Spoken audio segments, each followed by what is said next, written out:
حضرت علی کے بارے میں اللہ کے نبی نے فرمایا من کنت مولاہ فعلی مولاہ، جس کا میں مولا ہوں علی اس کا مولا ہے۔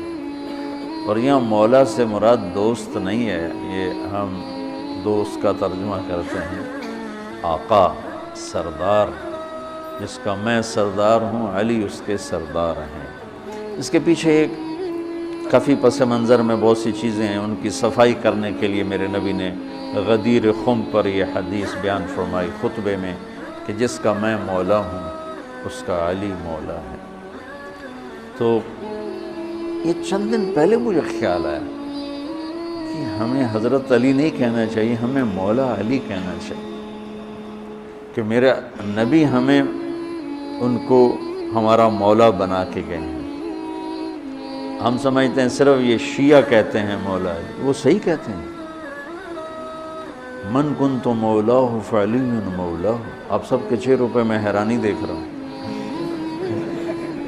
حالانکہ میں آپ کو صحیح حدیث پیش کر رہا ہوں، من کنت مولاہ فعلی مولاہ، جس کا میں مولا ہوں علی اس کا مولا ہے۔ تو میں اب حضرت علی نہیں کہتا، میں کہتا ہوں مولا علی، کہ ان کا حق ہے۔ جیسے ہر صحابی کی بعض خصوصیات ہیں جو دوسرے میں نہیں۔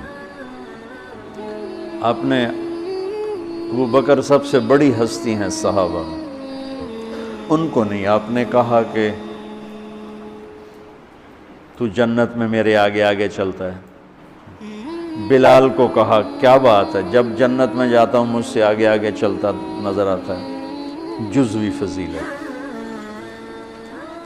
سارے لوگ پیدل چلیں گے، میں براق پہ چلوں گا، میرے نبی نے فرمایا، اور بلال میرے آگے سرخ اونٹنی پہ بیٹھ کے چلے گا، جزوی فضیلت۔ جنت میں جانے لگوں گا تو جنت کی سواری کی لگام ایسے نیچے گرے گی۔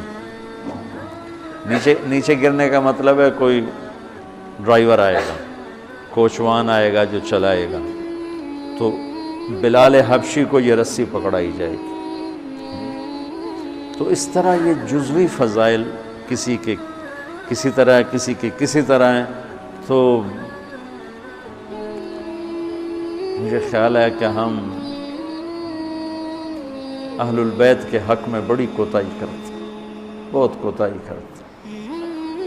ہم اللہ کے نبی کی اولاد کے تذکرے نہیں کرتے، اس سے ان سے محبت کی گرمی بھی نہیں پیدا ہوتی۔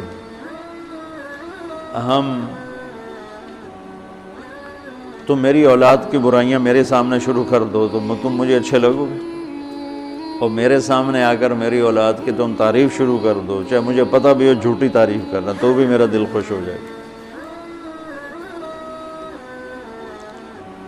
تو ہم نے نا اللہ کے نبی کے گھرانے کے بارے میں بہت کوتاہی کی ہے، بہت کوتاہی کی۔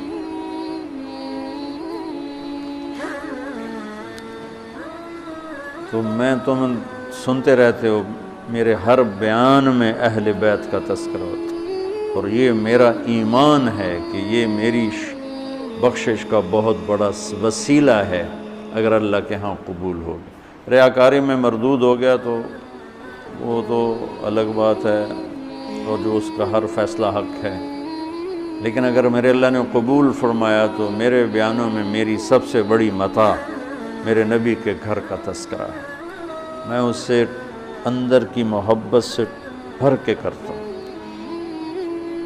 اور اپنی کوتاہی پر اور امت کی کوتاہی پر استغفار کرتا ہوں کہ ہم نے اپنے نبی کی اولاد بھلانا تو کیا ہے، 60 سال میں کیا کر دیا، ذبح کر کے رکھ دیا۔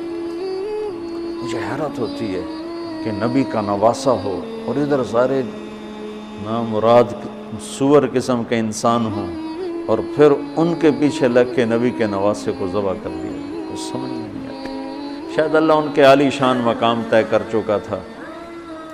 جب وہ سب ساتھیوں نے کہا نا کہ آپ واپس چلیں، وہاں ابن زیاد آ چکا ہے، واپس چلیں، تو فرمایا کہ نہیں، مجھے جانا ہے، ان کا تم موت دیکھ رہے ہو، کیوں جا رہے ہو؟ کہا مجھے میرے اللہ کے نبی خواب میں ملے ہیں، انہوں نے مجھے کچھ بات فرمائی ہے، لہذا مجھے جانا ہی جانا ہے۔